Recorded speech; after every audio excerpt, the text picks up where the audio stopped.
Once again, Koiki Media will bring the work closer to your doorstep. Èní ní ọjọ́ kejìdínlọ́gbọ̀n oṣù kínní ọdún ìyá 2025. A ṣe parí press conference ní ìsìn tí a fẹ́ máa lọ fún ìwọ́de wọ́rọ́wọ́ láti máa lọ sí ọ́fíìsì gómìnà ìpínlẹ̀ Èkìtì. Láti ibẹ̀ lọ, a máa kọ̀ sí òfin Èwí Adó Èkìtì. Ẹ̀yin ọmọ Yorùbá, ẹ máa bá wa ká lọ pé a ní àfẹ́ ẹ̀sìn jàgídíjàgan lórí ilẹ̀ wa. Àfẹ́ ẹni tí a wá sí orí ilẹ̀ bàbá tiwa táwa da ibi bàìrú. Ìdí náà ni tí gbogbo ọmọ Yorùbá ti fi ohùn papọ̀ pé a ní àṣẹ ẹ̀sìn ṣẹ̀ríà lọ wípé a kì í ṣe jàgídíjàgan nílẹ̀ wa. Àwa ò ń ṣe olí ìpáǹlé. Ìlú nọ́ọ̀tì lọ́hùn wọ́n ti lè máa ṣe ìpáàlè pọ̀ ní ọ̀dọ̀ tiwa níbà. A sọ wípé a kì í ṣe ìpáàlè, a kì í dàlúrú. Ẹ̀sìn tiwa ẹ̀sìn alálàáfíà ni tí ò mú ìdàlúrú wá, tí ò mú dání. Ìdí náà ni àjọ agbófinró ọlọ́pàá tí wọ́n fi wà pẹ̀lú wa wípé wọ́n máa wà pẹ̀lú wa láti pé káwọn alákatakítí wọ́n máa wá dá wa ní èdè rú, kọ́ máa wá jáwọ́ ẹ̀rín wa láti ajáàkì ìwọ́de tí à ń ṣe lọ́wọ́lọ́wọ́. Ẹ̀yin èèyàn wa, ẹ máa bá wa ká lọ. Once again, Koiki Media will bring the work closer to your doorstep.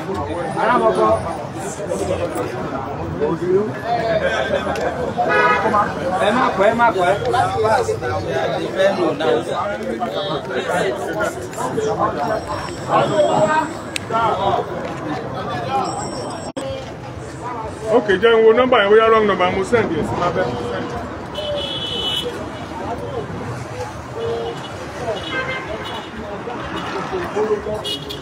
Ṣùgbọ́n eléyìí ká ṣe ìgbà náà gbogbo ayé ti gbọ́.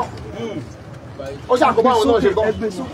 So wọ́n fẹ́ bá wa sọ̀rọ̀ ń sìn, wọ́n á dẹ̀ lead wa jáde. So àwọn dẹ̀ máa lọ. Wọ́n ní kí kámẹ́rà off. Wọ́n ní kámẹ́rà off. Jẹ́bẹ́ ẹ̀rọ Yorùbá ní kámẹ́rà off. Kámẹ́rà off. Ẹ̀pà kámẹ́rà. I don't have press in English so that later the oga will. Yes, sir. Ẹ̀yin yẹn wa, ẹ má bínú. CP ti fẹ́ CP.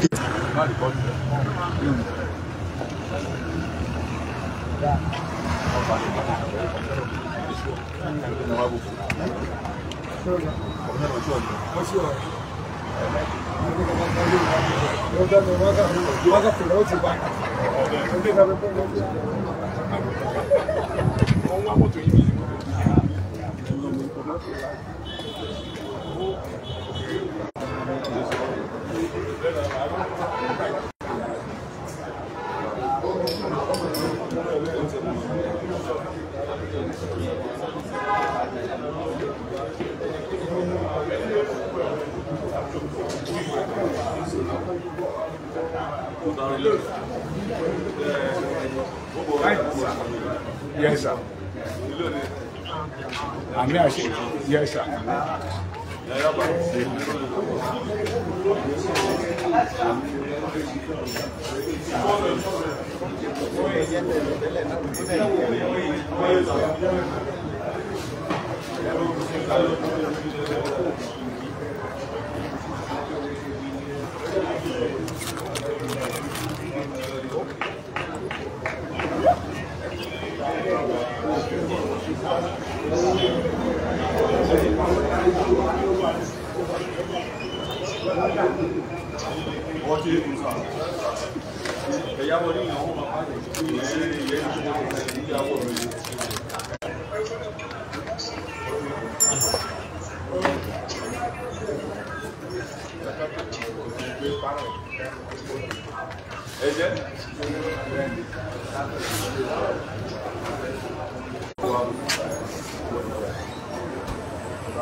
mi wá pé ní ọkàn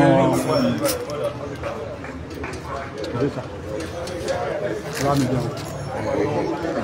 James Kiti àlàáfíà ní fún ẹgbòdì lọ́yẹ̀ jẹun lẹ́gbẹ̀ẹ́ ẹgbẹ́ ìfẹ́ lódùn ká ní kí n fi jẹun kúrò nílé àwọn mi dẹ̀ ti jẹ jẹun. Kuja majara kuja nakula yoku nakula nakula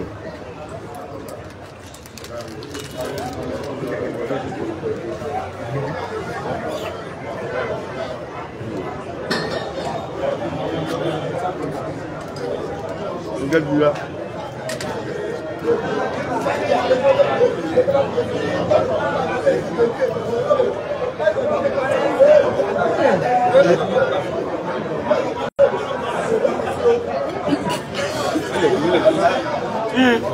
Abẹ́ ìwà ìdágbàrọ̀ fún mẹ́gbà kan fún.